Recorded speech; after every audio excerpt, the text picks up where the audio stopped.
Guerre en Ukraine, qui est le stratège? Qui comprend cette guerre? Qui veut mettre un terme à cette guerre? Et qui est en train de gagner davantage les territoires ukrainiens? Voilà quelques-unes des questions qu'on a le droit de se poser, les amis, si on est lucide dans l'analyse de la situation sur le terrain. Si on est lucide pour comprendre les différentes stratégies et les stratèges qui sont sur le terrain. Les forces en présence, ceux qui sont dans le lesbrouf, ceux qui font juste de bruit pour faire des bruits, ceux qui signent des papiers comiques devant les caméras de télévision du monde, ceux qui bavardent pour bavarder. Les amis, Shoigu a dit quelque chose de très intéressant. Je vous suggère de l'écouter. Je mets ici. Se rendant compte que nous n'étions pas en mesure de perdre notre temps pour des manœuvres de reconnaissance dans ces secteurs, le président a pris la décision de créer un système de défense profond et échelonné le long de la ligne de front, ce qui fait plus de 2000 kilomètres. C'est un système permettant la défense active, c'est-à-dire de faire des offensives dans certains secteurs tout en éliminant les forces de l'ennemi, les éliminer de façon quasi quotidienne, 24 heures sur 24. Shoigu, c'est qui, les amis? Vous allez vous poser les questions. Vous avez vu, c'est un général. C'est un général de l'armée russe et il est ministre de la Défense. Et il explique là, l'extrait que vous avez vu, c'est l'année dernière, quand les Outaniens, donc les Américains, les Français, les Allemands, les Espagnols, tous ces pays européens, des pays de l'Union européenne et le Japon, la Corée du Sud, l'Australie, le Canada, les États-Unis se sont mis ensemble pour affaiblir la Russie. Et comme ça n'a pas marché, ils ont dit OK, ils vont lancer leur contre-offensive pour chasser l'armée russe, diviser la ligne de défense russe.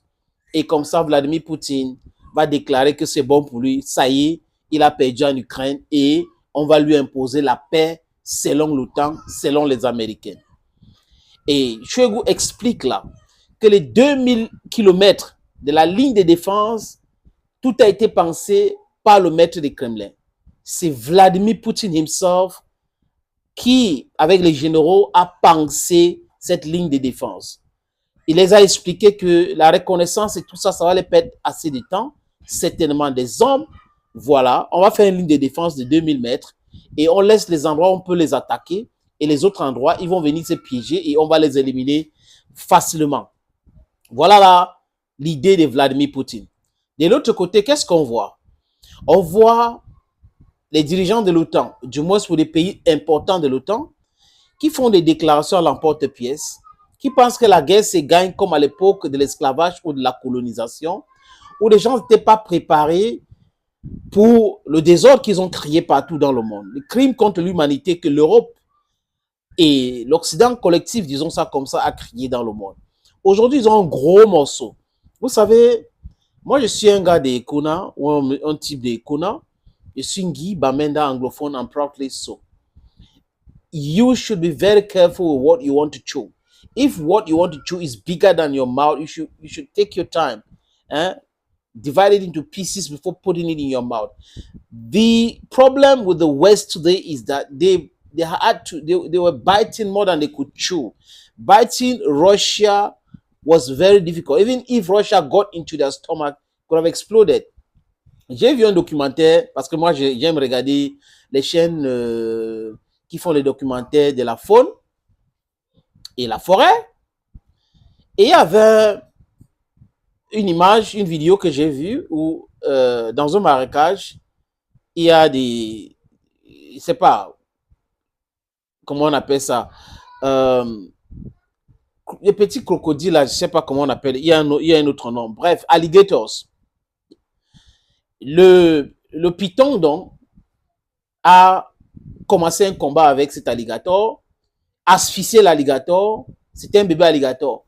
Maintenant, pour avaler, c'était facile. Mais quand ça entré dans le ventre, ça a explosé. Mais cette fois-ci, ce n'est pas exactement la même chose parce que la Russie ne va pas mourir. Personne ne va asphyxier la Russie. Ceux qui ont voulu asphyxier la Russie, c'est-à-dire qu'ils ont détruit progressivement leur propre économie. Le monsieur qui est enseignant de l'Allemagne, qui est ministre des Finances, de l'économie et des finances en France, qui donne les ordres à 14 pays africains, qui est le président de ce président-là, dont les dirigeants dirigés par ce monsieur qu'on appelle Bruno Le Maire, qui ne comprend guère à ce qui concerne l'économie, qui pense que l'économie c'est le verbiage, les accusations à la porte-pièce, a tué l'économie française. L'économie allemande aussi souffre. Parce que voilà donc des gens qui se sont dit que ça, il suffisait de se dire nous sommes les Allemands et boum, ça va faire changer le paradigme. Ça va faire changer quelque chose sur le terrain. Mais la Russie les a parlé du bon sens. Attention, attention, attention. Allons vers les négociations parce qu'ici, nous n'allons pas accepter que l'Ukraine rejoigne l'OTAN, du moins l'Ukraine actuelle-ci. Parce que vous n'allez pas nous encercler. La Finlande, la Suède, les pays baltes, la Pologne, l'Ukraine. Et là, c'est pour les couper l'accès au niveau de la mer d'Azov et la mer Noire. Et la Russie a bien compris. Et voilà comme ça, c'est les idées américaines et otaniennes pour pouvoir mettre la Russie sous pression et s'attaquer à la Chine. Et malheureusement, pour eux, les amis, ça n'a pas marché. Donc, quand on parle souvent, quand moi je parle ici souvent des putting a square peg in a square hole, c'est pour dire quoi, les amis? Vous ne pouvez pas, si vous êtes un pays normal, tous les pays normaux au monde nomment les experts à des postes clés, du moins. Parce que vous ne pouvez pas nommer quelqu'un ministre de l'économie et des finances et qu'il ne maîtrise rien. C'est vrai, il y a les conseillers, il y a les directeurs et autres. Mais il faut que le ministre lui-même comprenne de quoi il est question quand on lui explique. Vous ne pouvez pas prendre un historien pour mettre au transport, vous prenez un économiste pour mettre au ministère du Tourisme. J'ai dit n'importe quoi, c'est-à-dire que vous mélangez comme ça, ils ne vont pas comprendre. Vladimir Poutine comprend ce qui se passe et dit tout ce qu'il est en train de dire là, les amis, avec les preuves à l'appui parce que lui, il est un militaire. C'est un colonel de l'armée russe.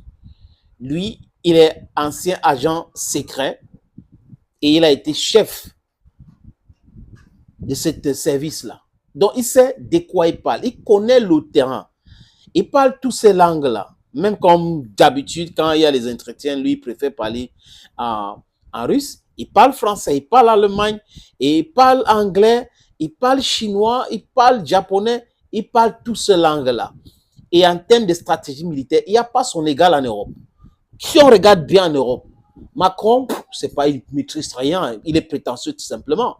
On la chauffe, il ne maîtrise rien, il a juste un pays qui a un avenir, qui a une histoire de puissance et tout ça. Quand vous regardez les États-Unis, Joe Biden, c'est pas son dada. Lloyd Austin, ne sait pas combien de fois il écoute, et on a appris ce qui est arrivé à Lloyd Austin, il aurait cherché. Donc, les amis, vous comprenez donc que les gens sont dans les choses qu'ils ne maîtrisent pas. Pendant ce temps, Vladimir Poutine les enseigne la stratégie des guerres. C'est de ça qu'il est question aujourd'hui. Et la main russe qui est en train de faire la guerre là, aucun autre pays de l'OTAN ne peut essayer un truc avec eux aujourd'hui parce que ils ont rodé bien leur machine. You understand what I'm talking about? Thank you, dear friends. Thank you again for always watching videos on this platform. Stay blessed and bye-bye.